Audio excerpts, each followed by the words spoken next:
तर गुढीपाडव्याच्या आदल्या दिवशी आपल्याला संपूर्ण घराची स्वच्छता करून घ्यायची आहे आणि गुढीपाडव्याच्या दिवशी सकाळी पहाटे लवकर उठून अंगाला उठणे व सुगंधित तेल लावून अभ्यंग स्नान करायचे आहे।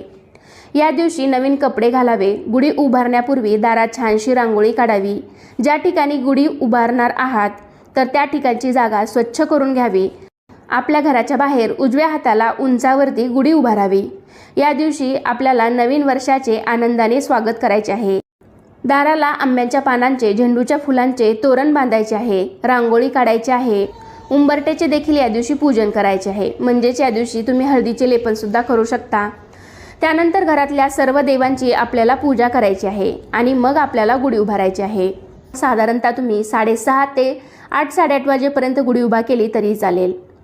असंही हा संपूर्ण दिवस शुभ मानला जातो। त्यामुळे आपल्याला शक्य होईल तितक्या सकाळी लवकर गुढी उभा करायची आहे। तर गुढी उभारण्यासाठी आपण जी काही काठी घेतलेली आहे तर ती काठी आपल्याला सर्वात आधी स्वच्छ धुवून किंवा पुसून घ्यायची आहे। त्यानंतर इथे मी भस्माची असे म्हणजेच विभूती असते आपल्याकडे, तर ती विभूती घ्यायची आहे आणि असे 3-3 पट्टे आपल्याला काठीवरती ओढून घ्यायचे आहेत। तर संपूर्ण काठीला असे विभूतीचे पट्टे ओढून घ्यायचे आहेत आणि प्रत्येक पट्ट्यावरती आपल्याला हळदी कुंकू लावून घ्यायचं आहे। ही गुढी आपल्याला मुख्य प्रवेशद्वाराच्या बाहेर किंवा खिडकीच्या बाहेर उजव्या हाताला किंवा बाल्कनीमध्ये किंवा टेरेसवरती उभारली तरी चालेल। अशा प्रकारे गुढीला नेसवण्यासाठी साडीच्या निऱ्या करून घेतलेल्या आहेत। आता आपण गुढीला साडी नेसून घ्यायची आहे।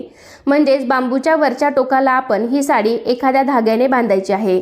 यावेळी मात्र तुम्हाला सुतळीचा वापर करायचा नाही आणि आपण जो ब्लाऊज पीस घेतला होता त्याची पण छोटीशी उभी घडी करून घ्यायची। या साडीबरोबरच ब्लाऊज पीसही बांधून घ्यायचा आहे। गुढीला साडी बांधून झाल्यावरती आपल्याला फुलांचा हार घालायचा आहे। त्याचबरोबर साखरेच्या गाठीचं सुद्धा या दिवशी फार महत्त्व आहे। लहान मुलांनाही गळ्यामध्ये या दिवशी साखर गाठी हौसेने घातली जाते किंवा खारीक आणि खोबऱ्याच्या वाटीचा हार या दिवशी लहान मुलांच्या गळ्यामध्ये घातला जातो किंवा गुढीला सुद्धा घातला जातो। तर आमच्या भागामध्ये साखरेपेक्षा जास्त खारीक आणि खोबऱ्याच्या वाटीचा जो हार असतो तर तो हार आमच्या इकडे लहान मुलांना घातला जातो, तसेच गुढीला सुद्धा घातला जातो।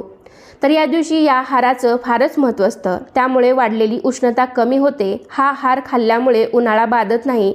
तर या दोन्ही गोष्टी हाराबरोबरच आपण जी कडुलिंबाची किंवा आंब्याची ढाळी घेतलेली आहे तर ती सुद्धा एकत्रच आपण गुढीला बांधून घ्यायची आहे। कडुलिंबाचं सेवन केल्यामुळे शरीरातील उष्णता कमी होते। त्यामुळे या दिवशी नैवेद्यामध्ये कडुलिंबाचा जो फुलोरा असतो तर तो फुलोरा या नैवेद्यामध्ये टाकून खाण्याची पद्धत आहे। त्यानंतर सर्वात शेवटी आपल्याला गुढीच्या टोकावरती उलटा असा तांब्या ठेवायचा आहे। तांब्या आपल्याला स्वच्छ करून घ्यायचा आहे। त्यावरती स्वस्तिक हे शुभचिन्ह काढायचं आहे।